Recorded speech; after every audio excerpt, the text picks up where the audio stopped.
어, 지금 제가 들려드리는 제 이야기는 제가 1년 전, 1년 전, 음,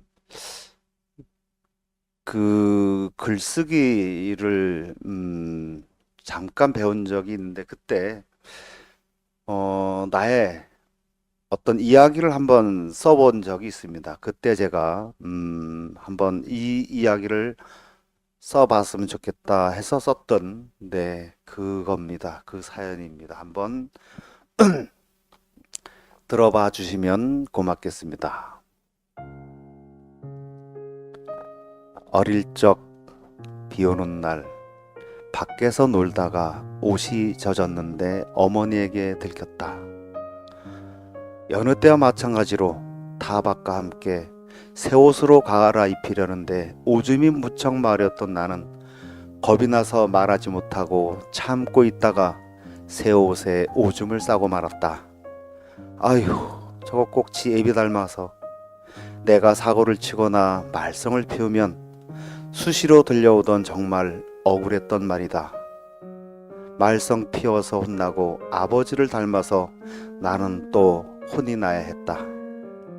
아버지가 술을 드시고 집에 오시어 주정하실 때 어머니는 한 번도 큰 소리로 대꾸하는 걸 본 적이 없다. 그러나 한 번도 아버지를 이해해 준 적도 없다. 자식들에게 모든 불만을 숨기지 않았기에 우리는 잘 알고 있었다.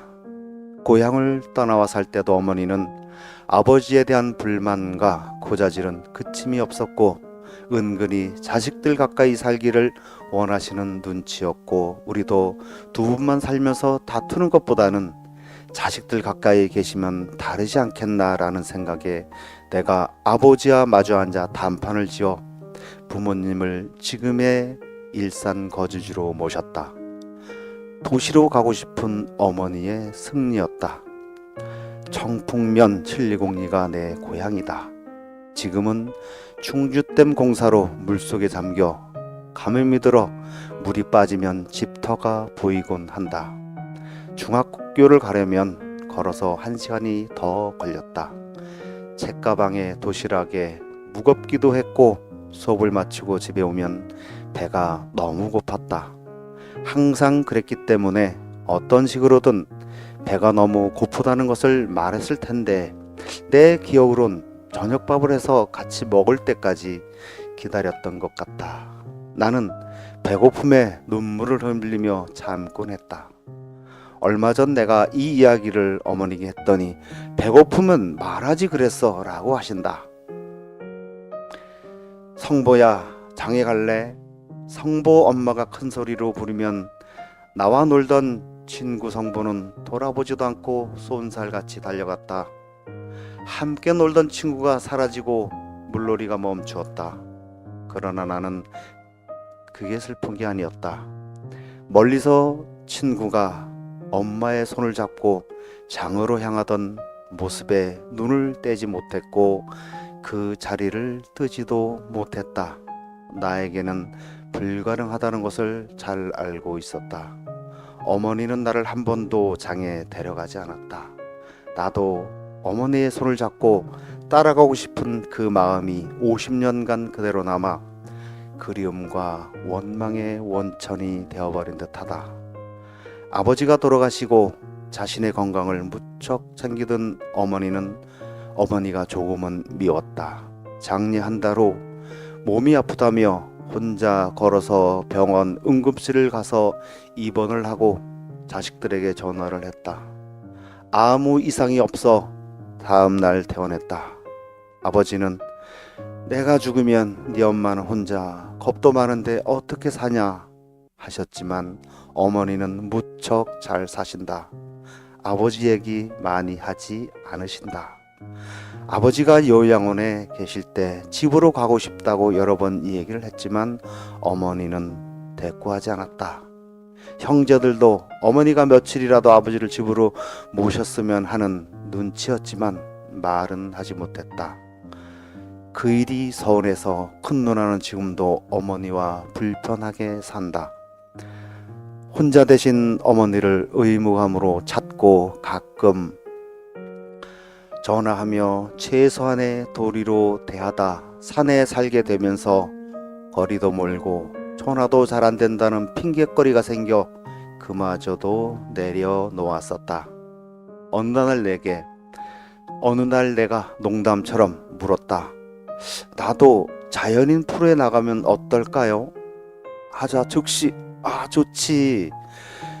다들 반찬도 잘 해먹고 잘 살던데 너도 어떻게 사는지 보고 싶다. 의외였다. 그렇게 반기실 줄은 몰랐다. 그래서 거절하던 방송을 허락했다.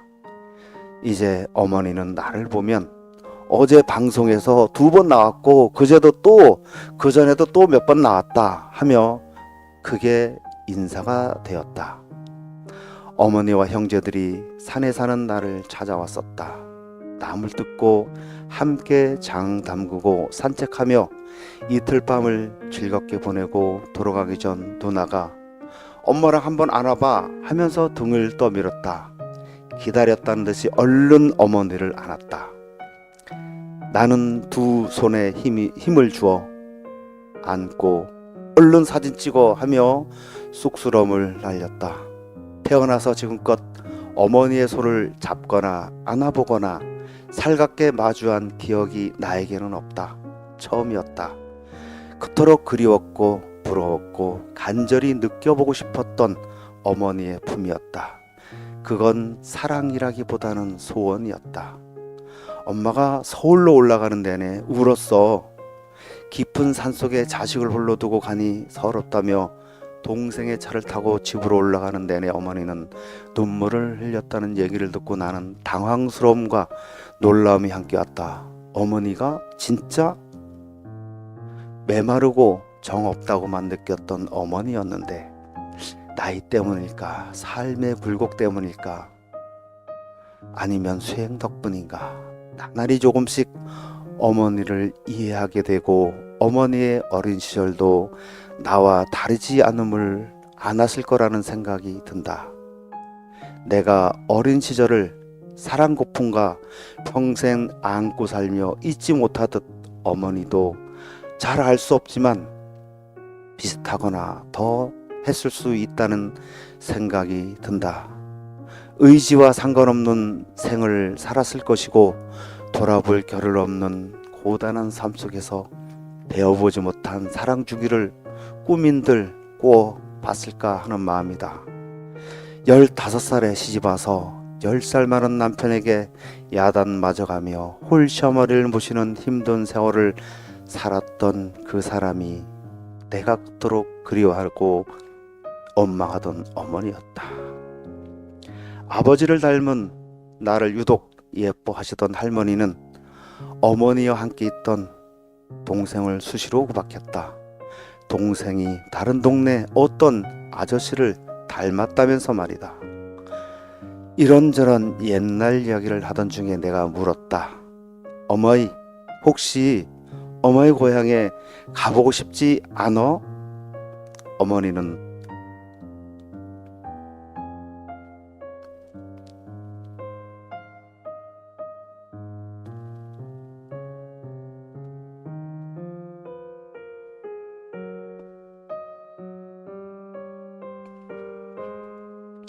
내게서 눈길을 거두며 고개를 저었다.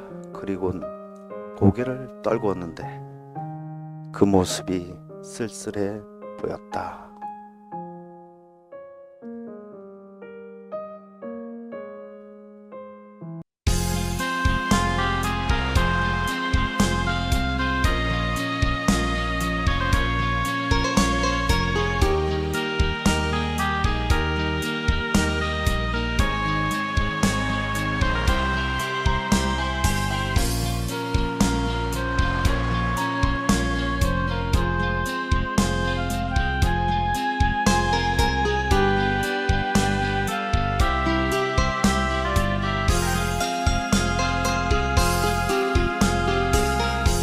힘들다 말 한마디 하지 못하고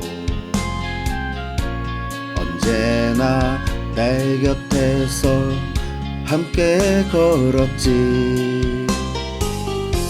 비바람 부는 날엔 뜨거운 눈물 이 가슴에 남겨놓고 길고 인생에 언제 한번 사랑한다 말도 못했어. 고마워요. 난 다시 태어나도 당신만을 사랑할래요.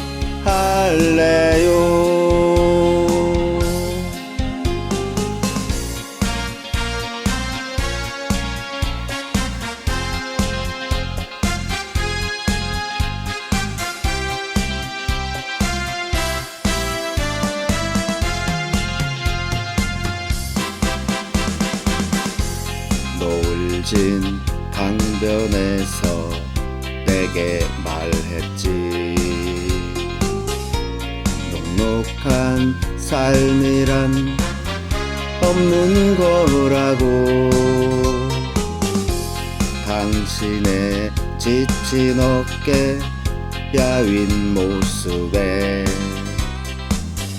이 가슴은 멍이 들었지.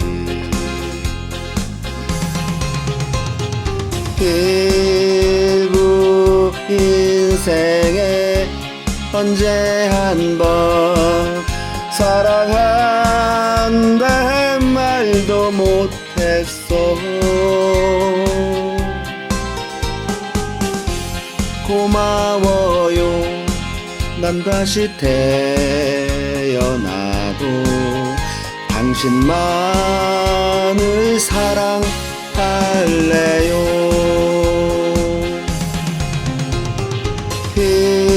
길고 인생에 언제 한번 사랑한다 말도 못했어. 고마워요. 난 다시 태어나도 당신만을 사랑할래요.